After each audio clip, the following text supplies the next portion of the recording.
Bonjour à tous. Dans cette vidéo, je vais vous montrer comment, avec un simple jeu de cartes, donc traditionnel ou de Uno, on peut faire acquérir à son enfant des compétences scolaires en numération.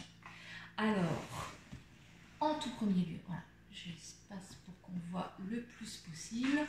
Donc, je vais vous parler du fameux jeu de la bataille. Ça n'a l'air de rien, le jeu de la bataille, il est hyper connu, mais il va permettre à votre enfant d'acquérir un tas de connaissances sur le nombre. Il va savoir les appréhender, savoir quel est le nombre qui est plus grand. Donc, s'il est plus grand, c'est parce qu'il vient après.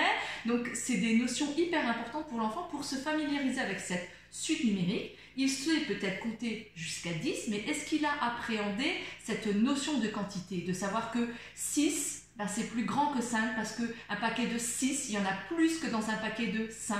Ça, c'est pas forcément évident pour l'enfant, même s'il connaît la comptine numérique. Mais grâce au jeu de bataille, il va pouvoir travailler ça. Donc, on joue à la bataille. Alors déjà, quand on a... Alors, pour prendre le jeu de la bataille avec un enfant de maternelle, on enlève toutes les figures parce que c'est l'intérêt numérique là qui nous importe. Donc, on enlève les figures, on prend que les cartes de 1 à 10 et on se dit que justement, ça, c'est pas un as, c'est un 1. Donc, il vient avant le 2 parce qu'il n'y en a que 1. Important quand on joue à ça avec les enfants de maternelle. Donc voilà, il a son... vous avez le jeu de cartes avec tout ce qu'il faut et là il faut mélanger. Alors vous allez très vite vous en rendre compte, c'est vous qui allez mélanger parce que l'enfant lui il n'y arrivera pas. Il n'y arrivera pas parce que c'est beaucoup trop dur. Donc déjà rien que de tenir le paquet dans une main, c'est compliqué pour certains.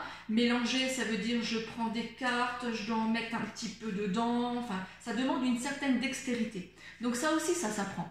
Il apprend en vous regardant faire, en se demandant comment vous faites. Si vraiment il veut faire, vous lui présentez le paquet et puis vous dites, allez hop, on coupe un peu comme ça, un peu comme ça, un peu comme ça. On va mettre celui-là là, celui-là là, on va recouper. Ça aussi, c'est compliqué. Ou, pour l'instant, vous mélangez. Par contre, laissez-le distribuer, parce que distribuer, ça c'est aussi une compétence. Une compétence motrice, il faut tenir le paquet de cartes dans une main et faire glisser la première, ou essayer d'attraper la première pour la donner. Donc ça aussi, vous verrez que ça prend du temps quand l'enfant le fait, parce que c'est un geste à acquérir. Et en plus, c'est un geste que l'on fait en classe, la distribution, quand dans des problèmes de partage, voilà, on a tant d'éléments et il faut qu'on les partage en tant d'enfants. Donc on distribue un à chacun ou deux à chacun. Donc laissez-le faire la distribution. Donc l'enfant distribue. Il joue avec vous. Donc là, pour aller plus vite, on disait que c'était déjà fait. Voilà. Donc j'ai mes deux tas. Le jeu de la bataille hyper classique, mais au cas où, je redonne la consigne. Donc chaque membre de l'équipe prend la carte du dessus et la retourne. Là aussi, c'est pratique parce qu'on n'a pas besoin de tenir le jeu de cartes. Il est posé. Donc là, attention, moi j'ai un 1 et non pas l'as. Le parent qui joue avec moi a un 9. Donc c'est le parent qui gagne parce que 9, c'est plus grand que 1. Parce qu'on voit bien sur la carte qu'il y en a beaucoup plus des objets que sur le 1. Comparaison. Hop. Donc c'est le parent qui gagne. Ici, c'est moi qui gagne. Je vois que j'en ai plus. On peut les comparer. Si vous vous reportez à une vidéo que j'avais faite avec les Lego, où on peut placer un jeton sur chaque et voir qui a la tour la plus grande. On peut comparer les cartes. Donc là, je sais que 8, c'est plus grand que 6. Et on joue comme ça longtemps. Hop. J'aimerais juste... Je vais tricher. Voilà. Vous faire un cas de bataille. Donc si chacun tire une carte de la même valeur, là j'ai 2 fois le 3, c'est là qu'il y a bataille.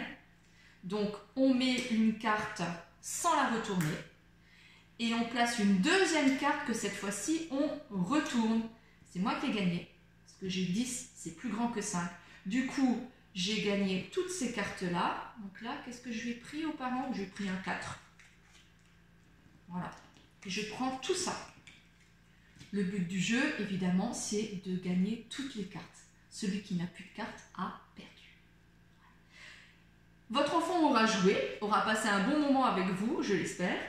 Et puis, il aura appréhendé les quantités tout le temps. Et si en plus, à chaque fois, vous lui dites « Ah ben là, tu vois, pourquoi tu as gagné ?»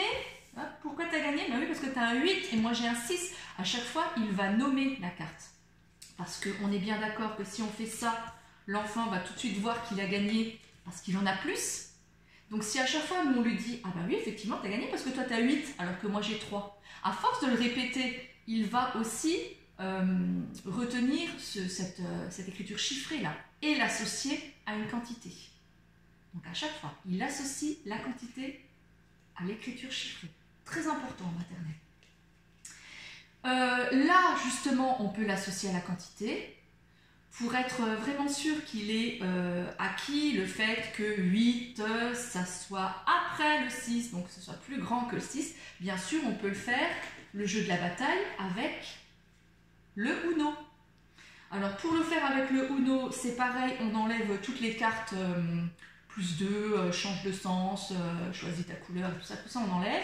Et on enlève aussi tous les doubles, c'est-à-dire qu'on prend seulement les 4 suites, donc la bleue, la rouge, la jaune et la verte, les 4 suites de 0 à 9. Là, dans le Uno, il n'y a pas de 10, donc c'est de 0 à 9.